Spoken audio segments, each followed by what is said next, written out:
lesi Chester Peck onguningi eMzansi iyakhumbula ngithi indaba ze-King ziningi. Waqale waxoshwa i-Prime Minister lo muntu lo. Wasethi useyadivosa immediately jiki useyashada futhi like in like a month you've done all of that. I'm just like, how do you even? These things, guys, I can't judge him. Things have changed. We can't expect a monarch or kingdom or whatever you call it in the 70s or in the 1900s, kusaphila Oshaga, in the 1800s, kusaphila Oshaga, or in the 1900s, kusekhona uCetshwayo, now oKing Cetshwayo nabanye. You cannot compare that. It's not the same things, guys. I was saying ukuthi uBrothers phela went to the best schools in South Africa, is a top 5, or Michael House, and then he went to study overseas. King wethu uMisuzulu, Gazwelithini Zulu, because he's just like, I could never be like my forefathers. Can I just do my stuff my own way? But now I just feel good he's doing too much. I don't know, guys, what you think, but I just feel good he's doing too much. Uthe saqeda lapho manje usomisile kumshado. He's cancelled the wedding now. With sisters lo akamyeni naye busy lashing hair, bempesha all sorts of things ukuthi ushada kanjani umuntu kuba fanele umthathe emhlangeni umuntu and fanele beyintombi into ushada kanjani umuntu oneyingane brothers. Manje sekuvele wamisa yonke into from apparently imoto that she was driven in, and he is also taken like a security nje around yena uMiss Myeni uNomzamo wamthathela yonke into. I'm just like ungakhaleli ukushadela ekhosini. Ngikhumbula sesakhula sihleze sihleka ubukhosi base Swaziland ukuthi eSwaziland you can't even come out of the house fanele ukuthi then though I don't know now ngoba khona umunye wake wabaleka nje kulowa mshado wavula lapho uMaxson ngaphinda abuye cause wawuhamba mawushadele khona fanele ukuthi uphelezelwe ama-bodyguards. That is not the life, guys. What kind of a life is that life?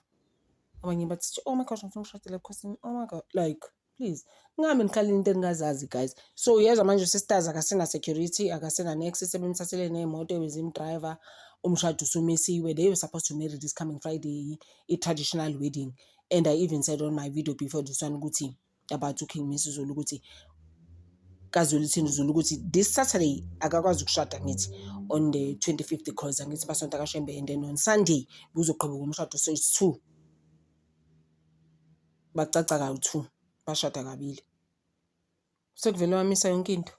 Hayibo guys, I'm just like how guys like ushintsha manje and manje ne this whole thing yokuthi nama legal experts la like no khona advisile ukuthi lalela ungashada yabo njengoba futhi esewumisile uQueen Ntokozo ngamayisela umshado uzoba nenkinga. You can't marry this one phela, no, just as much as you were going to shada here traditionally. Someone was even saying ukuthi akhumbula ngekhathi zikaZwelithini uKudulizwelithini kaZulu King wethu, it was the same thing. Yebo yena abafazi abaningi, but obviously the first wife uyena wayekade ngithi eshade kahle naye lo, the one that came from Swaziland.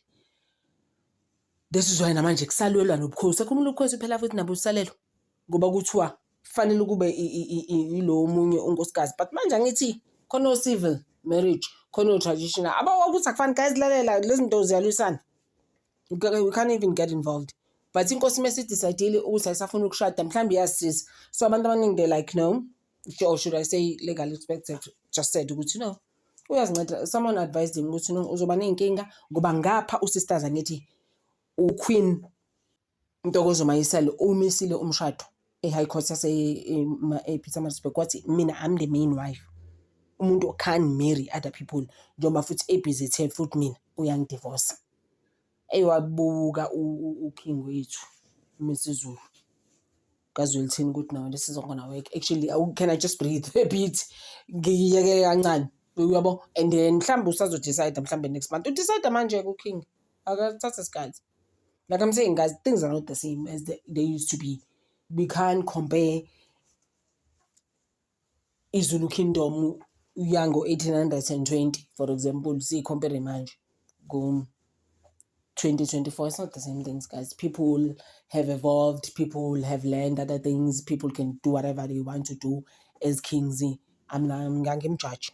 But leyo ne decision la yenzile ukuthi angashadi this weekend was a good move because it wasn't gonna work, guys.